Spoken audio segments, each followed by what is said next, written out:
ब्रेकनंतर आपलं पुन्हा एकदा स्वागत आणि या क्षणाची मोठी बातमी आपण पाहतोय। हिंगणघाट जळीत हत्याकांड प्रकरणी आरोपी विकी नगराळे याला आजन्म जन्मठेपेची शिक्षा सुनावण्यात आलेली आहे।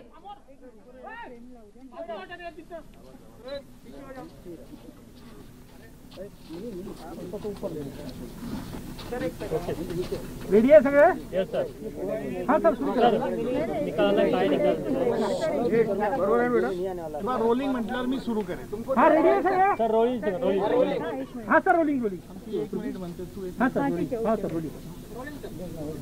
आज न्यायालयाने आरोपी विकेश नगराळे याला जन्मठेपेची शिक्षा ठोठावलेली आहे आणि यातील महत्त्वाचा भाग म्हणजे विकेशला दिनांक 3 फेब्रुवारी 2019 ला अटक करण्यात आली होती, परंतु हा 2 वर्षाचा कालावधी याला शिक्षेत सूट मिळणार नाही आणि सर्वोच्च न्यायालयाच्या निर्देशानुसार जन्मठेप म्हणजे मरेपर्यंत जन्मठेप असा होत असल्यामुळे आणि आरोपी विकेश नगराळे याचं क्रौर्य व क्रूरता पाहून न्यायालयाने त्याला जरी 3/2 पासून अटक करण्यात आलेली 3/2/2019 पासून, तरी हा पिरियड मधून या शिक्षेत त्याला गणला जाणार नाही।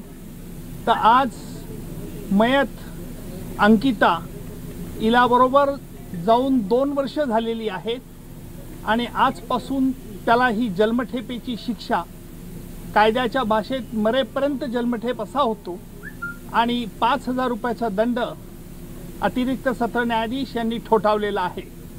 या संपूर्ण खटल्याच्या कामकाजाला वर्धा पोलीस अधीक्षक श्री होळकरजी त्यांचे सर्व सहकारी यांनी या खटल्यामध्ये योग्य तो बंदोबस्त ठेवल्याने कायदा व सुव्यवस्थेचा प्रश्न देखील कोठे निर्माण होऊ शकला नाही, हे देखील या खटल्याचं आजचं एक वैशिष्ट्य आहे आणि आजचा निकाल बरोबर आज संध्याकाळी आता न्यायालयाने घोषित केलेला आहे।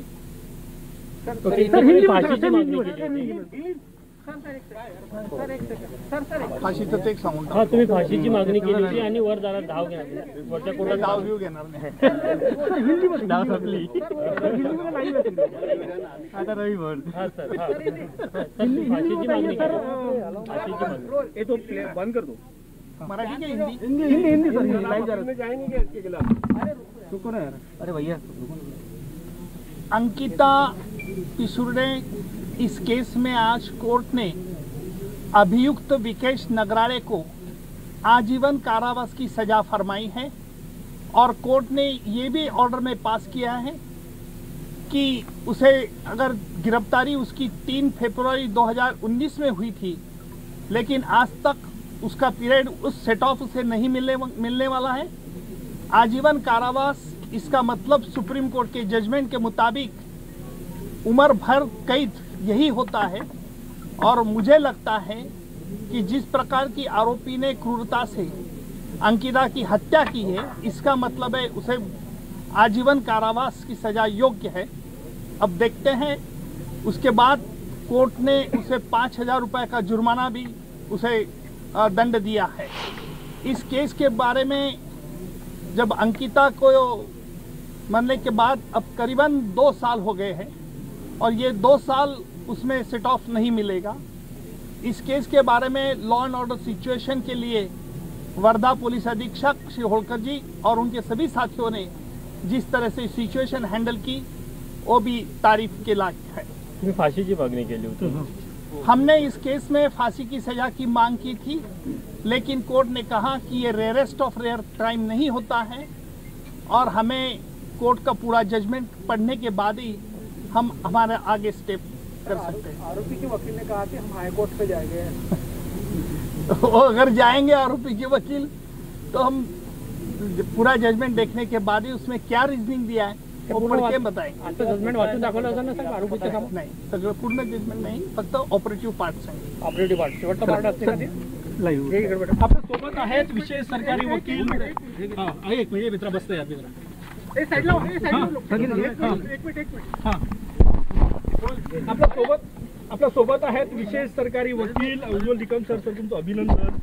अंकिताच्या आरोपीला जन्मठेपेची शिक्षा मिळाली, काय? तर आपण पाहतोय आरोपी विकेश नगराळे याला आजन्म जन्मठेपेची शिक्षा सुनावण्यात आलेली आहे. आमचे प्रतिनिधी नरेंद्र मते आपल्यासोबत जोडले गेलेले आहेत. नरेंद्र, आपण पाहतोय 72 पानांचं आरोपपत्र यावेळी दाखल करण्यात आलं आणि त्याला आता जन्मठेपेची शिक्षा सुनावण्यात आली आहे. अंकिताच्या नेमक्या कुटुंबियांच्या काय भावना आहेत सध्या? नक्कीच आपण जाणून घेणार आहेत. काका, आत्ताच निकालाला आजन्म कारावासाची शिक्षा सुनावण्यात आली. काय नेमकी पहिली प्रतिक्रिया आहे तुम्हाला? समाधानी आहात? नाही, आमची जी अपेक्षा होती की त्याला फाशी देण्यात यावी आणि आमच्या कुटुंबाची होती, सगळ्या समाजाची जी मागणी होती जनतेची, ते मागणी म्हणजे पूर्ण होऊ शकली नाही. पण जे न्यायालयानं जे निकाल दिला त्याच्यामध्ये आम्ही आता समाधानी आहोत. पण काय तुम्हाला नेमकी काय वाटतं की जे तुम्ही सगळ्या समाजाची, सगळ्या देशातून, सगळ्या राज्यातून मागणी केल्या जात होती फाशीची शिक्षा, तुम्ही काय? तर आमची मागणी होती की याला फाशी देण्यात यावी म्हणून. काय आपण समाधानी आहात? समाधानी हो, आता समाधानी तर नाहीच आहे, पण आता न्यायालयानं जो निकाल दिला त्याच्यात आम्ही समाधानी. आई, आपण काय सांगाल? आज निकालाला आज फाशीची शिक्षा न देता त्याला आजन्म कारावासाची शिक्षा सुनावण्यात आली. माझ्या मुलीच्या आरोपीला फाशीची शिक्षा हवी होती, पण आता कोर्टाने त्याला जन्मठेपेची शिक्षा दिलेली आहे. तर आम्ही या शिक्षेवर समाधानी आहोत, पण खुश नाही आहे. आपण समाधानी नाही आहात का? नाही. आपण समाधानी आहात? नाही. आपण काय कराल आता? कोर्टात झालं, पुन्हा उच्च न्यायालयात आम्ही विचार करू. आपल्यासोबत काका काय सांगाल आपण? विचार करू आम्ही विचार करू. एकंदरीत यावर आता विचार करणार असल्याचं त्यांनी आपल्याशी माध्यमाशी बोलताना सांगितलं. नरेंद्र मते, न्यूज 18 लोकमत, वर्धा. निश्चितच. तर आपण पाहिलं अंकिताच्या कुटुंबियांनी समाधानी नसल्याचं वक्तव्य केलेलं आहे. त्यांनी त्यांच्या भावना मांडलेल्या आहेत. आरोपीला खरं तर जन्मठेपेची शिक्षा सुनावण्यात आलेली आहे, मात्र त्यावर अंकिताचे कुटुंबीय समाधानी नसल्याचं कळतंय. आरोपीला फाशीची शिक्षा व्हायला हवी होती अशी कुटुंबियांनी मागणी केली, मात्र आरोपी विकी नगराळे याला आजन्म जन्मठेपेची शिक्षा सुनावण्यात आलेली आहे. हिंगणघाट जळीत हत्याकांड प्रकरणी तब्बल 2 वर्षांनंतर हा निकाल लागलाय. मात्र आरोपीला फाशी देण्याची मागणी अंकिताच्या कुटुंबियांनी केली आहे. अतिरिक्त जिल्हा सत्र न्यायालयानं हा निकाल सुनावलेला आहे. आरोपी विकी नगराळे याला तब्बल 2 वर्षांनंतर आता जन्मठेपेची शिक्षा सुनावण्यात आलेली आहे. मात्र विकी नगराळे याला फाशीची शिक्षा सुनावण्यात यावी अशी मागणी अंकिताच्या कुटुंबियांनी केलेली आहे.